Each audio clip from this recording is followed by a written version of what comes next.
திருமிகு இங்கர்சால் திருவருட்செல்வி அவர்களுடைய செல்வன் ஸ்வரூப் சூர்யா அவர்களுக்கும் திருமிகு சக்திவேலன் புவனேஸ்வரி அவர்களது மகள் ரம்யாஸ்ரீ அவர்களுக்கும் இன்று நம்முடைய சுயமரியாதை திருமண வழியிலே மிகச்சிறப்பான ஒரு திருமணம் நடந்து முடிந்திருக்கிறது. இந்த மேடையிலே இருக்கக்கூடிய மணமக்களை எடுத்துக்கொண்டோம் என்றால் இருவருமே மிகச்சிறப்பாக படித்திருக்கக்கூடியவர்கள். நான் மணமகனின் அருகிலே அமர்ந்து கொண்டு அவரோடு பேசிக்கொண்டிருந்த பொழுது அவர் தன் தந்தையின் தொழிலை தொடர்ந்து நடத்தி கொண்டிருப்பதாக சொன்னார். மணமகளை பற்றி கேட்ட பொழுது அவர் யூபிஎஸ்சி எக்ஸாம்ஸ்க்காக பயிற்சிகள் மேற்கொள்வதாக பெருமையோடு சொன்னார். இப்படிப்பட்ட ஒரு திருமணத்தை நாம் ஒரு 50 ஆண்டுகளுக்கு முன்னாலோ 100 ஆண்டுகளுக்கு முன்னாலோ நிச்சயமாக சிந்தித்து பார்த்திருக்க முடியாது. மணமகனும் அதிகமாக படித்திருக்கக்கூடிய வாய்ப்பு இருந்திருக்காது. நிச்சயமாக மணமகளுக்கு படிக்கக்கூடிய வாய்ப்பு கிடைத்திருக்காது. இந்த தடைகளையெல்லாம் தாண்டி இன்று இருவரும் பட்டம் பெற்றவர்களாக படித்தவர்களாக தனக்கென்று ஒரு எதிர்காலத்தை, தனக்கென்று ஒரு தொழிலை தேர்ந்தெடுக்கக்கூடிய உரிமை இருக்கக்கூடியவர்களாக இன்று இந்த மேடையிலே அமர்ந்து கொண்டிருக்கிறார்கள். நிச்சயமாக மணமகன் தந்தை செய்யக்கூடிய தொழிலையே செய்ய வேண்டிய கட்டாயத்தில் இல்லை. ஒரு காலகட்டத்தில் அந்த கட்டாயத்தில் இருந்தோம். ஆனால் இன்னைக்கு அவர் அதை தேர்ந்தெடுக்கிறார் என்றால் அது பை சாய்ஸ்.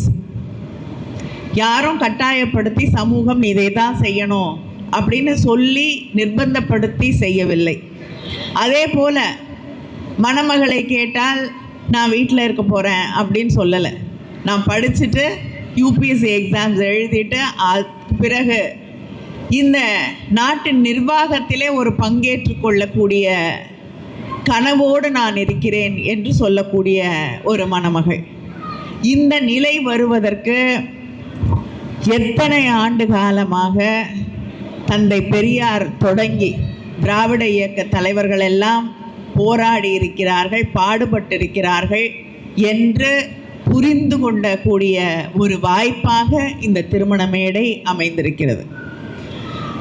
படிக்கக்கூடாது என்று ஜாதியின் பெயரால், படிக்கக்கூடாது நீ பெண்ணாக பிறந்து விட்டாய் என்று சொன்ன அந்த காலங்களை எல்லாம், அந்த சிந்தனைகளை எல்லாம் உடைக்க முதலில் இன்னைக்கு மேடையில் எனக்கு ஒரு தடி கொடுத்தாங்க.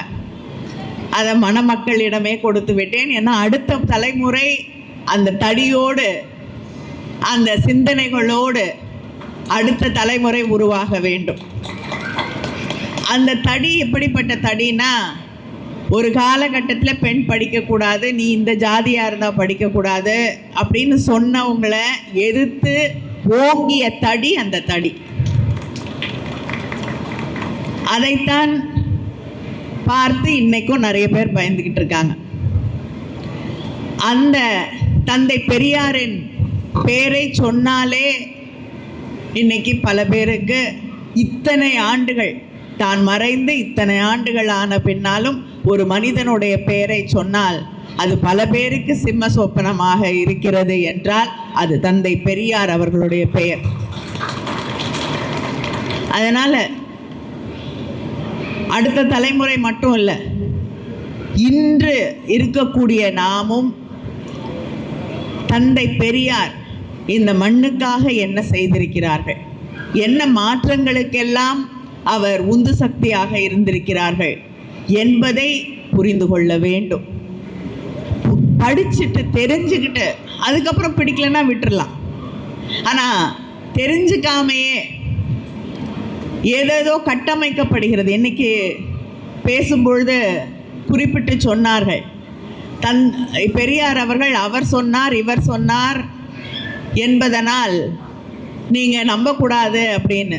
இன்னைக்கு முக்கியமாக அவர் சொன்னார் இவர் சொன்னார் என்பதை தாண்டி முக்கியமாக நாம் நம்பக்கூடாத ஒன்று இருக்குன்னா அது இன்ஸ்டாகிராம். வாட்ஸ்அப். இந்த வாட்ஸ்அப் யூனிவர்சிட்டிஸை பயன்படுத்தி என்ன மாறுதல்கள் எல்லாம், எந்த சிந்தனை போக்குகளை மாற்றி அமைக்கக்கூடிய வழிவகைகள் எல்லாம் இந்த நாட்டில் நடந்துட்டுருக்குன்னு நமக்கு தெரியும்.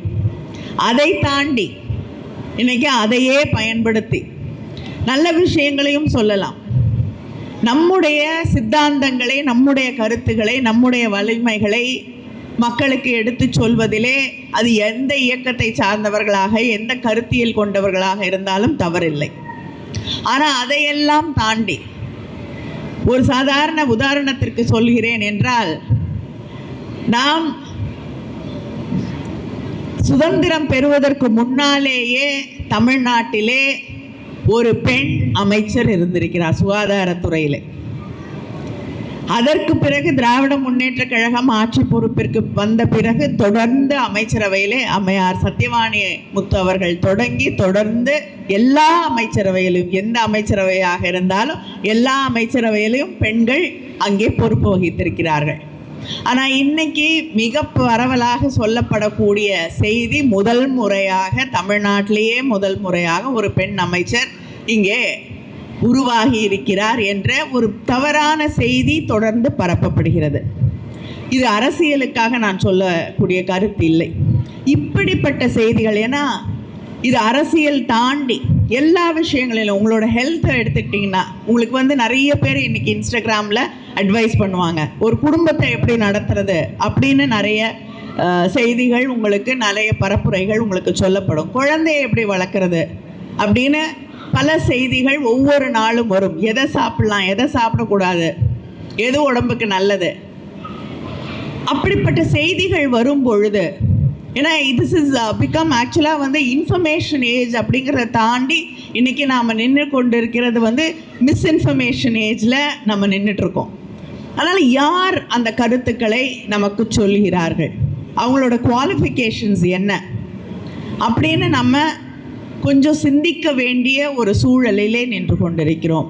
நாளைக்கு இவங்களுக்கு, நாளைக்கு இப்போ அவர்களுக்கும் இன்றைக்கி திருமணமாக இருக்கக்கூடிய தம்பதிகளுக்கு நிச்சயமாக அவங்க முடிவு செய்யக்கூடிய காலகட்டத்திலே ஒரு குழந்தை இருக்கும் பொழுது அதை வளர்க்கக்கூடிய அந்த நேரத்தில் ஒரு காலகட்டத்தில் பாட்டி சொல்லுவாங்க, பக்கத்து வீட்டில் இருக்கவங்க சொல்லுவாங்க, வீட்டில் இருக்க பெரியவர்கள் சொல்லுவாங்க.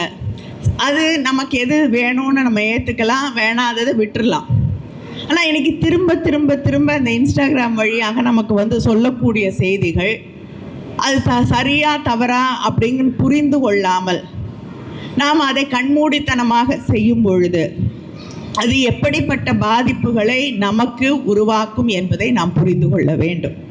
அதனால் இந்த இன்ஃபர்மேஷன் எது, மிஸ்இன்ஃபர்மேஷன் எது அப்படின்னு தெரிந்து கொள்வதற்குத்தான் பகுத்தறிவு வேண்டும் என்று அன்றே தந்தை பெரியார் அவர்கள் சொன்னார்கள்.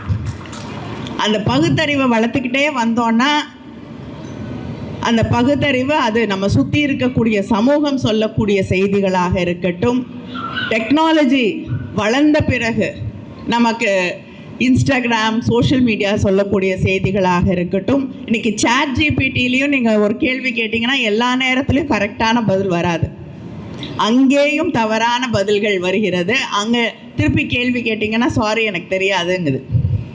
ஸோ இதையெல்லாம் புரிந்து கொள்வதற்கு நமக்கு பகுத்தறிவு வேண்டும். அதைத்தான் தந்தை பெரியார் அவர்கள் காலமாக நமக்கு சொன்னார்கள்.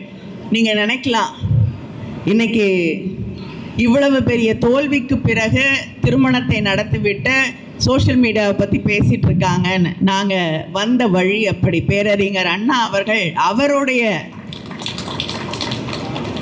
தோல்விக்கு பிறகு எல்லாரும் அவருக்கு ஆறுதல் சொல்ல தேடிக்கொண்டிருந்தார்கள். அவரை காணும். கொஞ்ச நேரம் பொறுத்து வந்தவர் இடம் எங்கே உங்களை தேடிட்டு இருந்தோம் அப்படின்னு சொன்னோன்னா, இல்லை தேர்தல் முடிவு வந்தவுடன் பட்டினத்தார் படம் வந்திருக்கிறது, பார்க்க போய்விட்டேன் என்றாராம். அதனால் தேர்தல் என்பது மக்களுடைய முடிவு, அதை தலைவணங்கி ஏற்றுக்கொள்கிறோம். அதனால் அதை பற்றி பேச வேண்டிய அவசியம் எங்களுக்கு இல்லை. அடுத்து உங்களோடு நின்று பயணிப்போம், உங்களோடு தான் எப்பொழுதும் இருப்போம் என்பதை இந்த மேடையிலும், இந்த சுயமரியாதை திருமண மேடையிலும் தெரிவித்துக் கொள்ளக்கூடிய ஒரு வாய்ப்பாக நான் அதை எடுத்துக்கொள்கிறேன். அதே நேரத்தில் மணமக்கள் பெரியார், அவருடைய தந்தை பெரியார் திராவிட இயக்கத்திலே தன்னை இணைத்து கொண்டிருக்கக்கூடியவர். பிள்ளைகளுக்கு நான் அதிகமாக எடுத்து சொல்ல வேண்டிய அவசியம் இல்லை, யாருக்குமே எடுத்து சொல்ல வேண்டிய அவசியம் இல்லை. இன்றைக்கி எல்லா விஷயங்களும் உங்கள் கைகளிலே இருக்கிறது. தந்தை பெரியார் அவர்களுடைய கனவாக இருக்கக்கூடிய ஆணும் பெண்ணும் சமம் என்று சொல்லக்கூடிய சமுதாயத்தை உருவாக்கக்கூடியவர்களாக, பகுத்தறிவு மிக்க அடுத்த தலைமுறையை உருவாக்கக்கூடியவர்களாக, இந்த மண் மீது, இந்த மொழியின் மீது மாளாத மீளாத பற்றை வைத்திருக்கக்கூடிய ஒரு சமூகத்தை உருவாக்கக்கூடியவர்களாக நீங்கள் வாழ்வாங்கு வாழ வேண்டும் என்று வாழ்த்துகிறேன். நன்றி, வணக்கம்.